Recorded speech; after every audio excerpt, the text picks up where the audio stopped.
Bath Institution is often described as a routine, medium-security federal prison in Ontario. But public records, historical news reports, and findings from Canada's Correctional Investigator reveal a darker history: riots, hidden violence, drugs behind the walls, and a system that has repeatedly struggled to contain the men inside it. This documentary explores the real, verified past of Bath Institution and the culture that formed within its fences. If you want more real, fact-based true crime documentaries that expose what really happens behind closed doors, like and subscribe to this channel now. It was supposed to be quiet. That's how Bath Institution was sold to the public. A medium-security federal prison on the edge of Lake Ontario, surrounded by farmland, trees, and long empty roads. No razor-wire skyline like a supermax. No death row reputation. Just a place where men served their time and disappeared from the headlines. But according to public records and historical news reports, Bath Institution has never been quiet.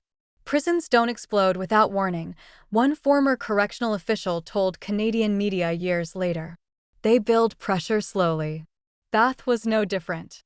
Bath Institution opened in the 1930s, designed for a different era of corrections. Back then, rehabilitation was the language used in government reports, even when the reality was discipline and control. Over time, the prison expanded, modernized, and rebranded itself as stable. Medium security meant controlled movement, supervised work programs, and fewer lockdowns than maximum facilities. On paper, it looked manageable. Inside the walls, it was something else. According to archived correctional documents, Bath housed men convicted of violent offenses, organized crime, and long-term federal sentences. These were not first-time offenders doing short bids.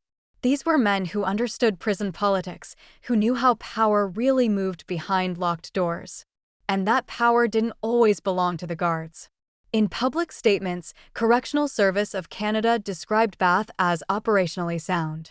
But reports from inmate advocates, journalists, and later investigations told a different story, one of contraband pipelines, inmate hierarchies, and repeated failures to detect violence before it erupted. The first major warning came decades ago. In the early 1970s, Bath Institution became the site of one of the most serious prison riots in Canadian history. News reports at the time described fires, smashed cell blocks, and inmates taking control of large sections of the prison. Guards retreated. Emergency teams were called in. For days, the situation teetered on the edge of catastrophe. Official explanations blamed overcrowding, poor conditions, and rising tensions across the federal prison system. But inmates interviewed later painted a more specific picture. They spoke of ignored grievances, unchecked violence between prisoners, and an administration that underestimated how organized the population had become. One former inmate, interviewed years later under a pseudonym, said the riot wasn't spontaneous. It was planned, he said. Not on paper. But everyone felt it coming. That riot forced national attention on Bath. Government officials promised reforms. New security measures were announced. The public was told lessons had been learned. Then the headlines faded. By the 1980s and 1990s, Bath returned to its reputation as unremarkable. A medium-security institution doing medium-security time. But according to later findings by Canada's Office of the Correctional Investigator, problems persisted beneath the surface. Drugs became one of them. Contraband has existed in prisons as long as prisons have existed. But internal reports and media investigations suggested Bath had become a key distribution point within Ontario's federal system. Marijuana, pills, and later harder substances moved through the population using methods that evolved faster than security protocols. According to publicly released disciplinary summaries, seizures happened regularly. But seizures only tell part of the story. Former inmates interviewed by journalists described a shadow economy that touched nearly every range. Debts were tracked mentally. Favors were traded for protection. And violence, when it came, was often swift and hidden. Most assaults never made it to reports, one former prisoner told a Canadian newspaper. You either handled it yourself or you didn't last.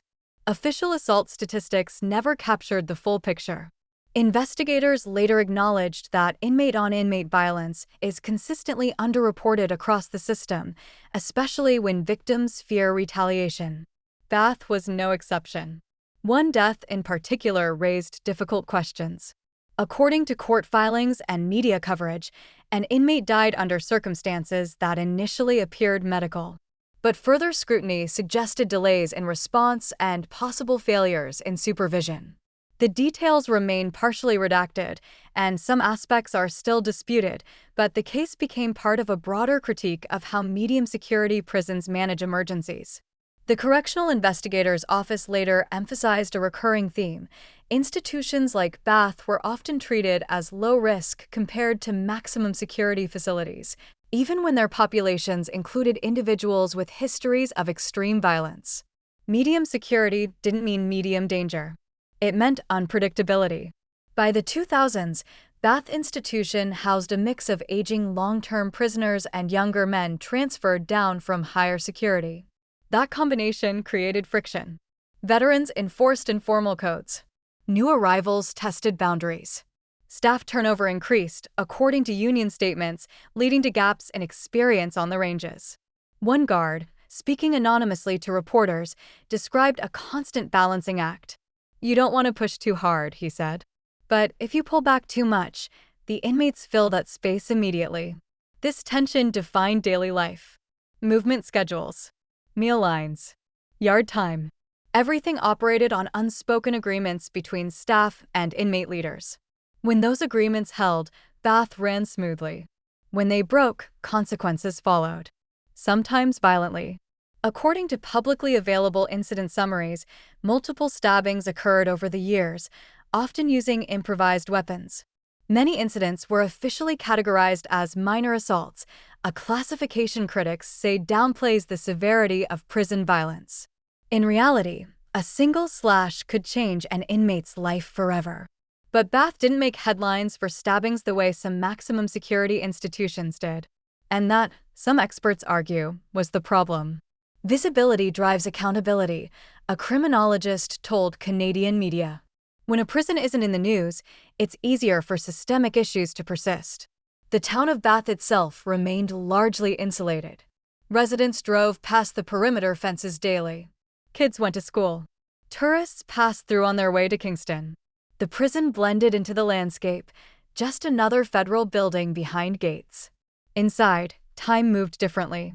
Inmates woke to counts, lights, and routines that blurred days into years. Some tried to work programs. Others aligned with groups for survival. And some quietly planned ways to exploit the system, knowing oversight was thinner than advertised. According to later reports, intelligence warnings about brewing conflicts were sometimes missed or dismissed. Staff shortages meant less supervision during critical periods. And when violence finally surfaced, it often seemed sudden to outsiders. But to those inside, nothing was sudden. It always starts with small things, a former inmate told an investigator. Looks. Comments. Who sits where? You see it building. By the late 2010s, Bath Institution faced renewed scrutiny. Advocacy groups raised. Correctional officers interviewed anonymously acknowledged that they often suspected violence even when reports were clean. "You see someone limping," one officer said in a media interview. "They say they slipped. You know they didn't." But proving it was another matter. Weapons at Bath were improvised. According to seizure records referenced in court cases, inmates fashioned blades from metal scraps, sharpened toothbrushes, or modified everyday items. These weapons were small, concealable, and devastating at close range. And they weren't used randomly. Prison violence, contrary to popular belief, is rarely chaotic. It's targeted, calculated, designed to send messages. A single assault could shift the balance of power on a range. One incident documented in internal summaries involved an inmate attacked during early morning movement. The assault lasted seconds. No witnesses came forward. The victim survived, but his influence ended that day. Within weeks, control of the range shifted to another group. No official report captured that outcome. But everyone inside understood it. Bath's administration attempted to counter these dynamics through intelligence gathering, monitoring associations, tracking deaths, identifying potential conflicts. But according to oversight reports, staffing shortages and high turnover limited how effective those efforts could be. Medium security institutions often received fewer resources than maximum security prisons. Less staff meant fewer eyes. Fewer eyes meant more blind spots. And blind spots are where power grows. Racial and gang affiliations played a role, but insiders caution against oversimplification. Bath wasn't neatly divided into rival factions at all times. Alliances shifted based on profit, protection, and circumstance. One former inmate described it bluntly. "Prison gangs aren't movies," he said. "They're businesses." Those businesses depended on stability. Too much violence brought lockdowns. Lockdowns disrupted trafficking. So violence was often controlled, used sparingly, precisely. When it wasn't controlled, the consequences spread fast. According to news archives, there were periods when Bath experienced repeated lockdowns due to escalating incidents. Each lockdown meant tension increased. Programs stopped. Visits were canceled. Grievances piled up. And when grievances pile up in a prison, history shows what comes next. But before another large-scale eruption, Bath would face something quieter and, in some ways, more dangerous. Mental health. Publicly released reports from the Correctional Investigator consistently warned that federal prisons were housing growing numbers of inmates with serious mental health needs. Bath Institution was no exception. Medium security facilities were never designed to function as psychiatric hospitals. Yet inmates experiencing psychosis, severe depression, and trauma were placed alongside hardened offenders. The mix was volatile. Former inmates described how mentally ill prisoners were often exploited, used as drug mules, pressured into debt, or manipulated into taking blame for incidents they didn't fully understand. When these inmates broke down, the response was often segregation. Isolation. According to oversight findings, segregation was frequently used as a management tool rather than a last resort. Critics argued it worsened mental health conditions, increasing the risk of self-harm and unpredictable behavior once inmates returned to the general population. At Bath, that cycle repeated. An inmate would spiral. He'd be removed. He'd return angrier, more unstable, and more dangerous to himself and others. Staff were caught in the middle. Union representatives publicly acknowledged the strain. Officers weren't trained therapists. Yet they were expected to manage crises with limited support. "You're dealing with people at their worst," one guard said. Every day. As years passed, Bath Institution developed a reputation among inmates transferring in from other facilities. Not the worst place. Not the safest either. A prison where rules were flexible, power was negotiated, and mistakes were paid for quietly. That reputation mattered. Because when a prison becomes predictable to inmates, it becomes exploitable. And according to later investigations, someone inside Bath would exploit it in a way that exposed just how fragile the system really was. Not through a riot. Not through a stabbing. But through something that moved silently, undetected, until it was too late. And when the truth surfaced, it would force uncomfortable questions about what medium security really meant and who, exactly, was in control behind the walls. Every prison has a weakness. Not a broken lock or a missing camera. By the time the investigation reached full scale, Bath Institution was already locked in a pattern it couldn't escape. Officially, everything was under control. According to Internal Correctional Service of Canada updates later referenced in media reports, administrators described the situation as managed and contained. Searches were ongoing. Intelligence was being reviewed. Risk assessments were updated. Unofficially, almost no one believed that. Inside the walls, inmates understood what the language meant. Managed meant reactive. Contained meant quiet, not resolved. And quiet, in prison, is rarely a good sign. The assault that left one inmate severely injured marked a turning point. Unlike earlier incidents, this one couldn't be easily minimized. The injuries required outside medical treatment.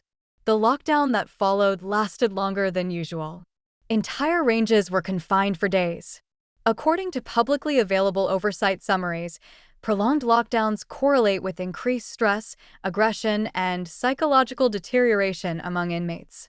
Bath was now deep in that zone. Cells built for short confinement became pressure chambers. Inmates banged on doors, shouted through vents, passed messages by string.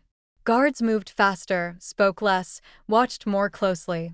Trust, already thin, evaporated. The injured inmate remained silent. According to later reporting, investigators attempted multiple interviews. Each time, the result was the same. No names, no descriptions, no motive. This wasn't unusual. Correctional experts have long documented what's known informally as the wall of silence. Inmates who cooperate face consequences that don't require official discipline, social isolation, extortion, or violence that can't be traced back. At Bath, silence wasn't just personal survival.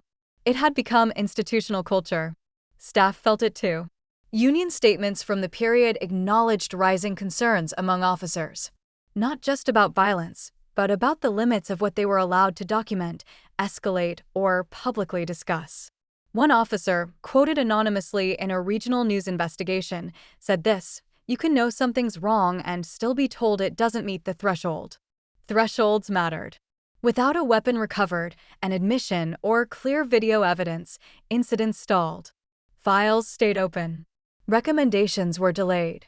And the people at the center of it all remained exactly where they were, including Mark.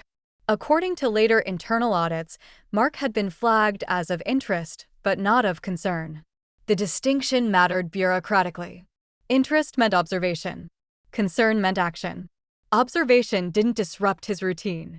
He continued working details, continued moving through common areas, continued being overlooked because he didn't fit the profile administrators were trained to watch for. No tattoos marking affiliation. No disciplinary write-ups. No loud confrontations. He didn't look dangerous. But danger doesn't always announce itself. As the investigation dragged on, pressure from outside increased. Advocacy groups filed access to information requests. Journalists asked pointed questions about contraband, staffing levels, and incident reporting. The official responses were cautious. Correctional Service spokespeople emphasized safety, ongoing reviews, and privacy protections. They declined to comment on specific cases. This created a vacuum. And vacuums invite speculation. Rumors spread through the inmate population faster than facts. Some believed staff were complicit.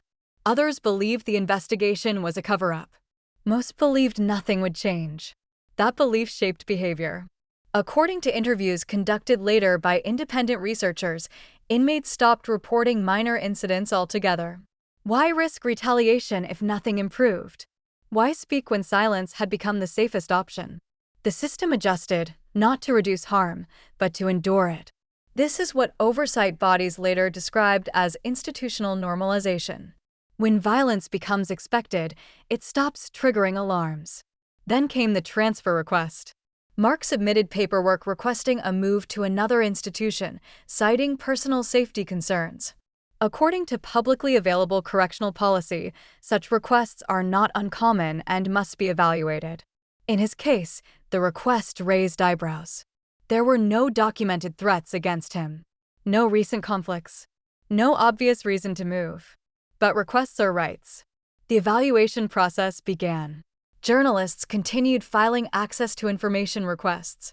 Advocacy groups cited Bath in broader critiques of Canada's medium security institutions. The Correctional Investigator referenced the case indirectly when discussing contraband control and intelligence failures. But no single report told the full story. Privacy laws limited disclosure. Internal discipline stayed internal. The public saw fragments, never the whole. This created a familiar pattern. An incident happens. Reviews follow. Recommendations are made. Attention fades. Then the cycle resumes. For the men still inside Bath, the memory didn't fade so easily. Former inmates later described how the story became part of institutional lore, not as a warning, but as instruction. New arrivals heard versions of it. Details changed. Names disappeared. The message remained. Don't be loud. Don't be obvious. Don't be first. That message shaped behavior more effectively than any rulebook. Bath's reputation quietly shifted. Not violent enough to fear. Not safe enough to relax. A place where the real dangers were subtle. Mental health services remained strained. According to oversight reports, wait times persisted. Segregation continued to be used as a management tool, despite repeated calls for reform. Staff turnover remained a challenge. Experience walked out the gates at the end of contracts, replaced by officers still learning how to read a room where silence meant everything. And above it all, routine returned. Counts. Meals. Work details. The same routines that had once created blind spots were back, slightly adjusted, but still predictable to those watching closely. Because prisons can change procedures, they struggle to change culture. Years later, when asked about Bath Institution, a former senior corrections official summarized it carefully. Nothing there was exceptional, he said. And that's exactly the problem. Bath wasn't a supermax. It wasn't a disaster zone. It was ordinary. And ordinary prisons house extraordinary risks. Risks that don't announce themselves. Risks that grow in silence. By the time the system notices, the damage is already done, not always in headlines or body counts, but in trust, safety, and the quiet understanding that control is never absolute. Bath Institution didn't collapse. It adapted. So did the people inside it. And that adaptation, unseen, undocumented, and largely unacknowledged, may be the most unsettling outcome of all.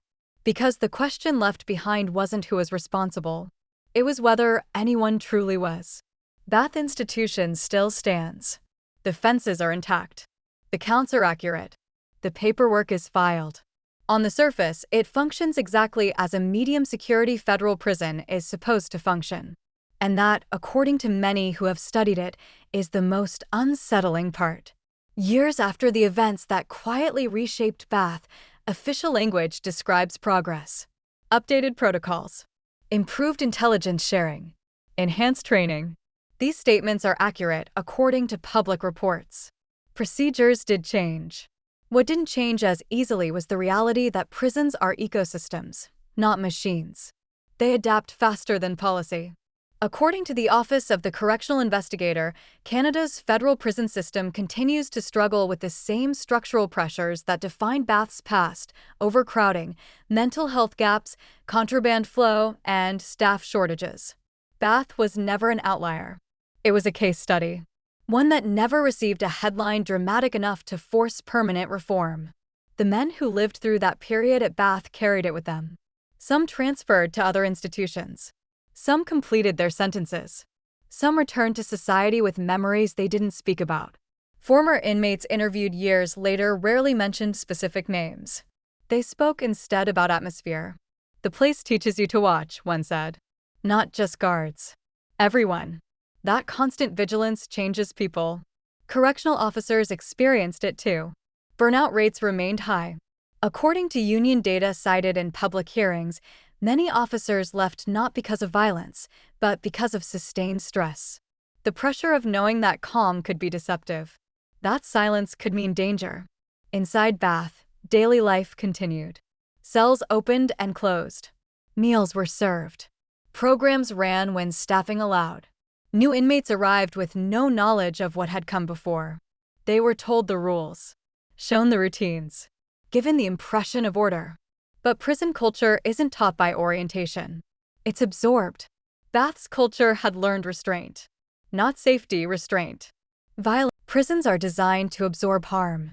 That's not written in any policy, but it's visible in how incidents are processed, documented, and ultimately filed away. At Bath Institution, what followed the investigation wasn't reform in the dramatic sense, it was normalization.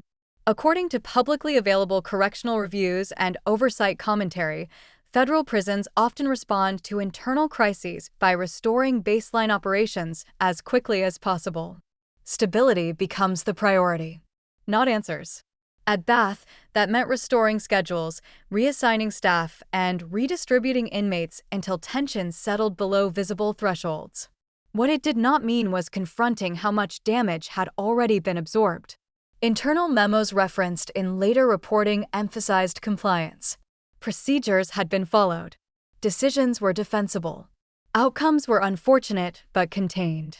This language matters. Because once an incident is framed as contained, it stops being urgent. The injured inmates recovered or transferred. Staff rotated. Files closed. No public inquiry followed. No criminal prosecutions emerged from the contraband investigation. Not because wrongdoing didn't occur, but because proving it beyond administrative thresholds is extraordinarily difficult in closed institutions. This is where the system protects itself. Bath Institution wasn't declared unsafe. It wasn't reclassified. It didn't lose funding. In bureaucratic terms, it survived intact.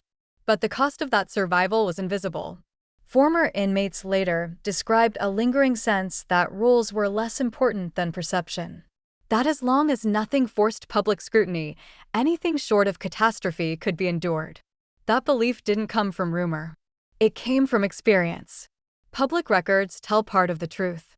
They show incident counts, lockdown durations, staffing ratios, and disciplinary outcomes. They show what can be measured. What they don't show are the calculations people make to stay alive. According to criminologists and prison researchers, the most consequential decisions inside prisons are rarely documented. Who sits where? Who owes whom?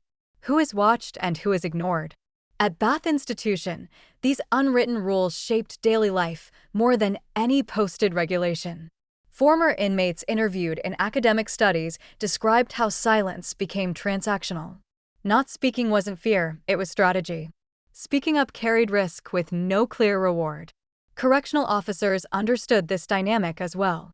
Several acknowledged in post-retirement interviews that intelligence gaps weren't always due to lack of effort, but lack of trust.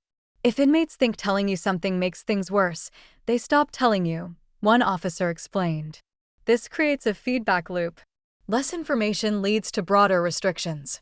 Broader restrictions increase resentment. Resentment fuels underground systems. And underground systems, once established, don't disappear. They adapt.